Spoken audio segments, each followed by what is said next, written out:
Did you start yet? Yeah. Okay, good. I'm Miss Tuttle and Miss Tuttle's class. For those of you who don't know me, my name is Mr. Fedati. I was Miss Tuttle's favorite student last year. Now I graduated and I'm at UCF, which I'm currently recording this in my dorm. This year is my buddy No Games Tony. He helps me out with all my homework and stuff. Very nice guy. Would recommend a skeleton. But the reason I'm recording this video for you today is because I wanted to share with you something that I learned in Miss Tuttle's class, which helped me connect a concept in mathematics that I was struggling with for the longest time. And that concept, or problem, I should say, is the problem e to the I pi is equal to -1. This was something here that I learned about a very long time ago, probably in like middle school.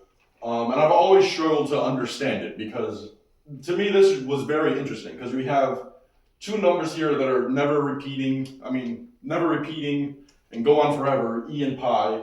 And then we have e raised to the power of pi raised to the power times the imaginary number I, which is root -1. And somehow that's supposed to all come out equal to a -1 nice and neatly. I've always searched around for proofs, never was able to find one that made sense to me until I stumbled upon Taylor series in Miss Tuttle's class, which Miss Tuttle was a great teacher, by the way, wish I was there to see her. But proving this with Taylor series is pretty interesting. Now, if we remember our Taylor expansion for e to the x, which you should, I have a piece of paper here because I don't remember it, but it's been a while for me.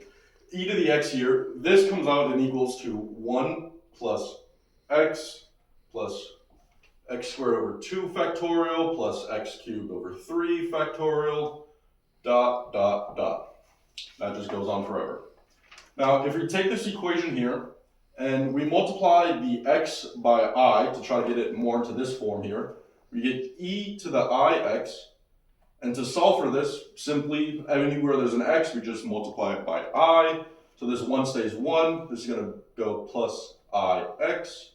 This is going to go plus ix squared over 2 factorial plus ix cubed over 3 factorial. And I'm going to write it out just a bit more. You guys will see why later.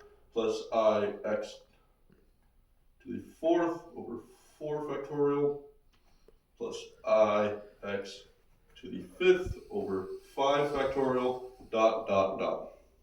Now, we have this here, and this kind of helps us. We're on our way here, but we still don't really know what's going on. There's a lot of i's, imaginary, those are weird bits. But there's a way we could simplify this further. Now, if you recall, if I switch over here, what I is, right? I is equal to the square root of -1. And if we take I squared, that's just going to be equal to -1.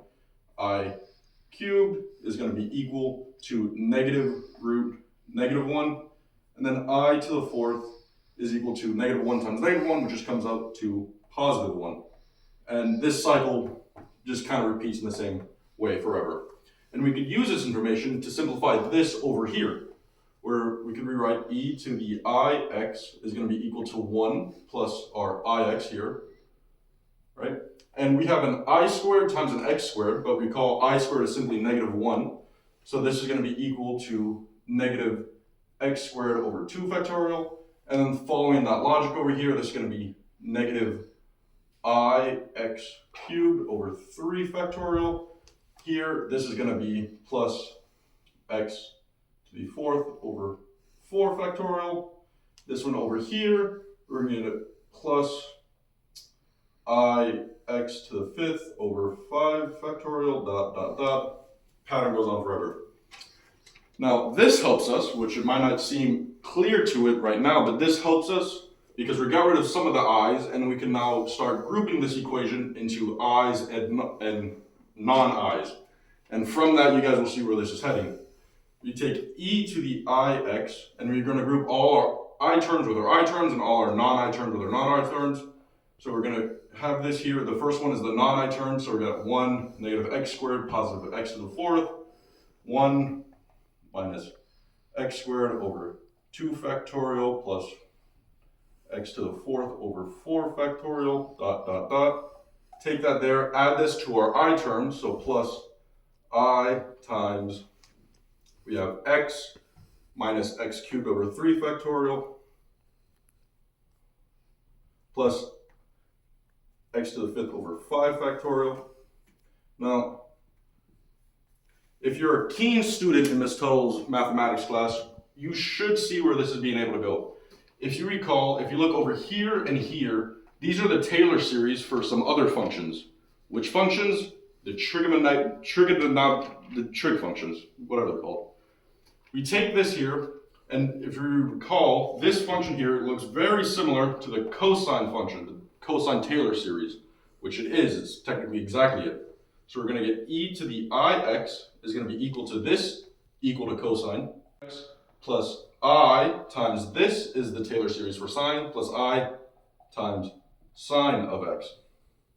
And now we have this fully simplified, and we can see it comes a lot simpler. Now, to actually finish this out, remember that we started with e to the I pi is equal to -1. Right now we have e to the I x. X is a variable, we can plug in any number for x. Let's plug in pi for x. Take this over here, e to the I pi is going to be equal to, just simply plugging in, cosine of pi, -1, plus I times the sine of pi, 0. And this all goes down and simplifies to e to the I pi is equal to -1. Hope you guys enjoyed that lesson from Mr. Haddadi. That was something that I was able to share with the class last year, and I thought was really cool. Helped me kind of understand Taylor series and sort of an application that made everything click in my mind and feel like Oppenheimer. And yeah, hope you enjoyed it.